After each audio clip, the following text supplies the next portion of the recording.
What is one thing which distinguishes or differentiates in between the researcher of 1990s and the researcher of today?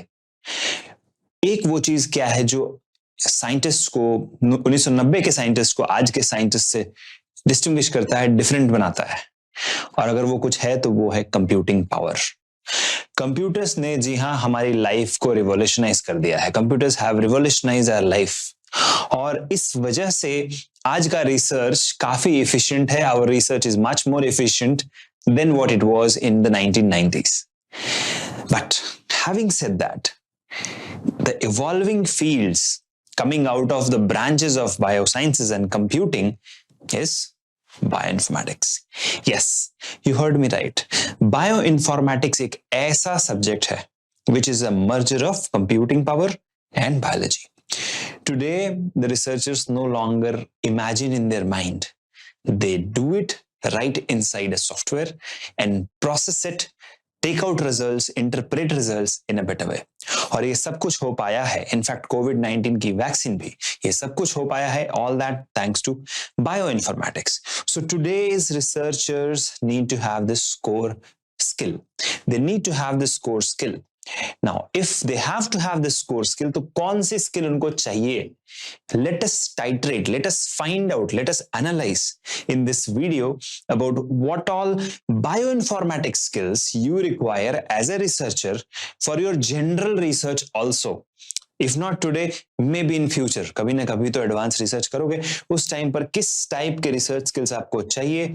और आज की जो students हैं +2 में हो या बीएससी में हो, एमएससी में हो, उनके लिए तो ये डेफिनेटली मस्ट है, क्योंकि जब तक आप रिसर्च में आओगे, by the time you will come into research, the entire research field will be already revolutionised by bioinformatics. तो चलिए let's dive in with this video. The first point, so the first point which I want to make today is, if you want to excel in your research, then you will have to learn programming. अब ये क्या बोला है? Why exactly we need to learn programming? क्यों चाहिए आपको programming skills as a researcher? क्योंकि future की जो भी सॉफ्टवेयर्स आएगी, okay? जो भी सॉफ्टवेयर्स आएगी बायोलॉजी में, उसमें बेसिक प्रोग्रामिंग स्किल्स चाहिए होगा। पाइथन का बायो पाइथन आ गया, पर्ल आ गया, C++ आ गया, जावा आ गया, so all that. So softwares की आपको जानकारी चाहिए। लेकिन स्क्रोडिंगर जैसी कंपनीज जो कि ऐसे सॉफ्टवेयर्स बनाती हैं, अगर वहां जॉब चाहिए as a bio computing software engineer, तो आपको प्रोग्रामिंग आनी चाहिए। कौन कौन सी? Python, Java, C++, Perl, all this things you require.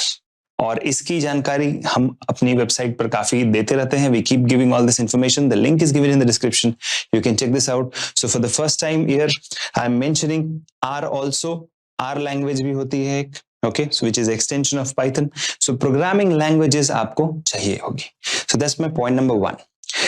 Now the point number 2 is molecular biology.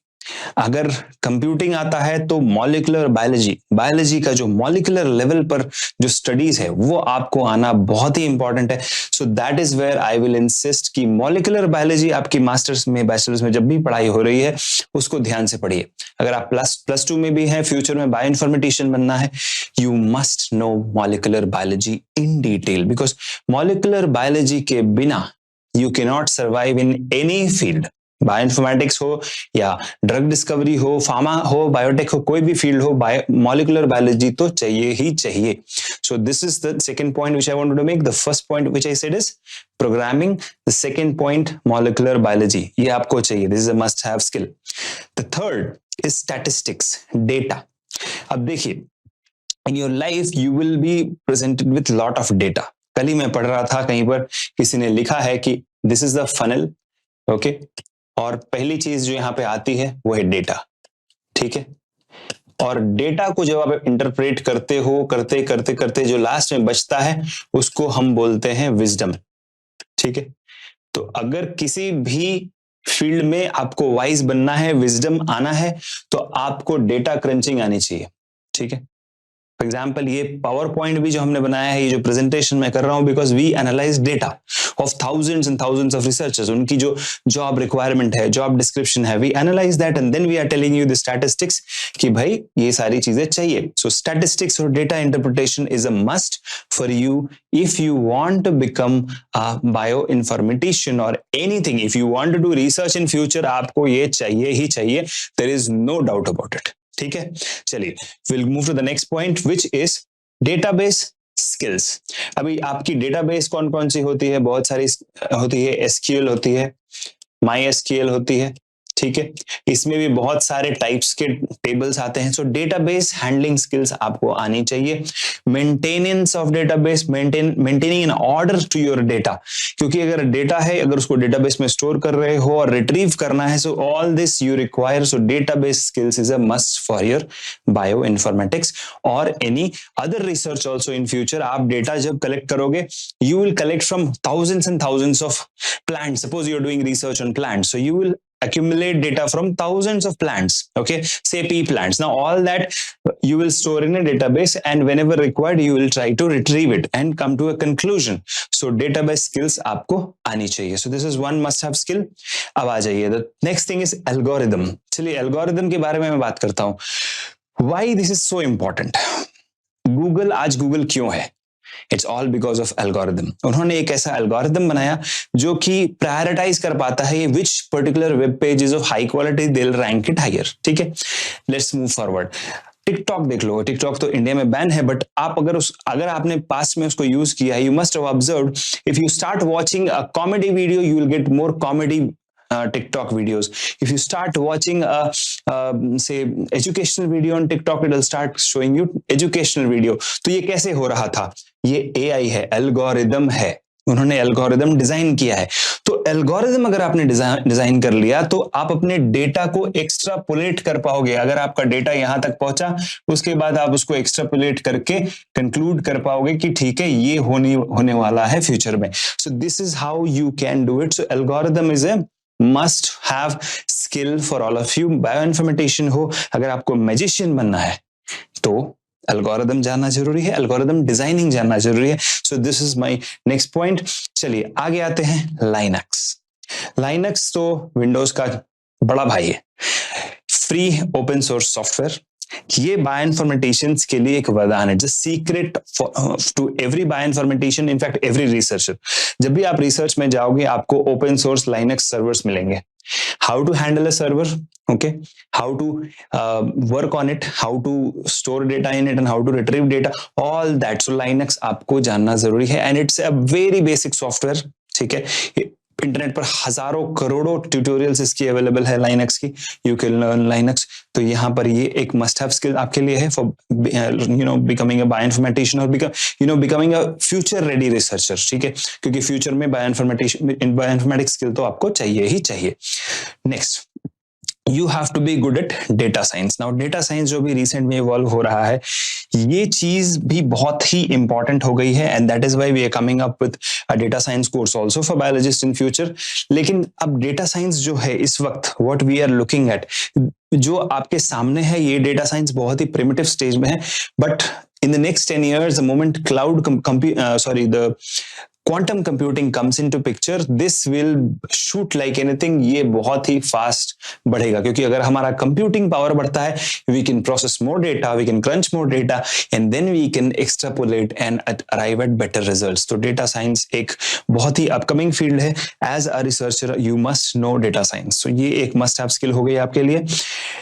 Next, experience with high throughput analysis. Now, high throughput data analysis एक और skill है जो आपको जानना चाहिए. Again, all this whatever I am talking is included in our bioinformatics basics plus bioinformatics advanced internship. ये internship हम start कर रहे हैं 5th of April से. ठीक है, so this particular internship, bioinformatics basics plus bioinformatics advance internship, इसमें ये सारी स्किल्स आपको पढ़ाई जाएगी. इसकी करिकुलम की लिंक डाउन नीचे दी हुई है link. So this is about the high throughput data analysis.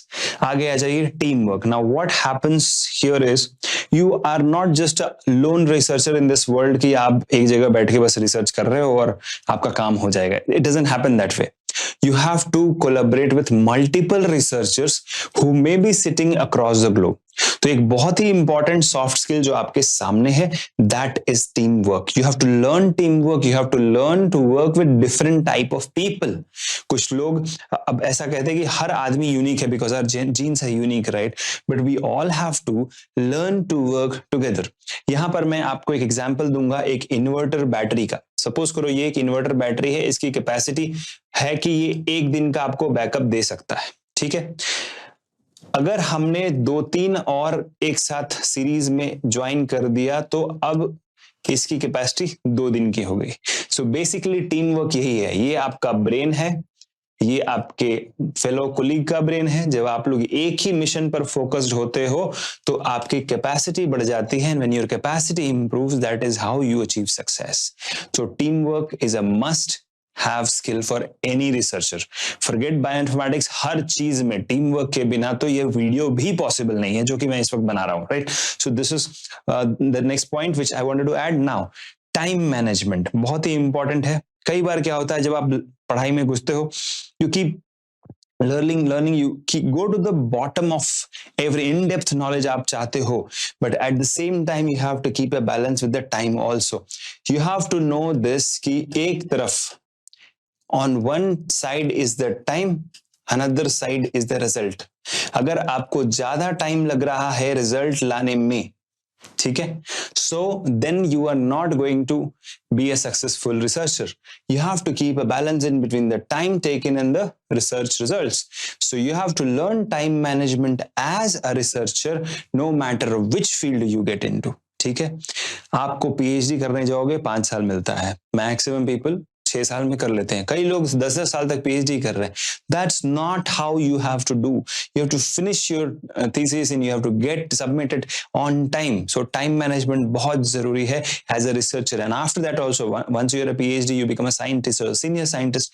Time management से ही आप टारगेट अचीव करोगे because any moment in time जब भी आपकी टीम में आप काम करोगे, whenever you will work in your team, you'll get a target, okay? And to achieve that target you need to learn time management. ये skill आपके अंदर embedded होनी चाहिए. So this is my next point. So this is all about all the must-have skills, bioinformatics skills and general skills which you will need to become a successful future researcher. But यहां पर एक but मैं लगाना चाहूंगा. हर कुछ impossible है अगर आपके अंदर सीखने की क्षमता नहीं है. If you are not willing to learn, तो अगर आप if you stop learning you can not earn more in the future. So don't stop learning. हमारी ये bioinformatics advance internship batch start हो रही है, BAI, और ये इंटर्नशिप शुरू हो रही है 5th अप्रैल से. तो आइए join us in this endeavour to learn bioinformatics and become a future ready researcher. क्योंकि इस वक्त हमारे सामने जो है पैंडेमिक, हमने देखा यहां पर बायोइन्फॉर्मेटिक्स का कितना बड़ा रोल है. If we learn we can be future ready and we can sit on the shoulders of computer science and grow faster. Thank you so much for watching this video. If you have any comments, please put them down. Like, subscribe, share, and be in touch. I'll see you in our next video. Take care. Bye-bye.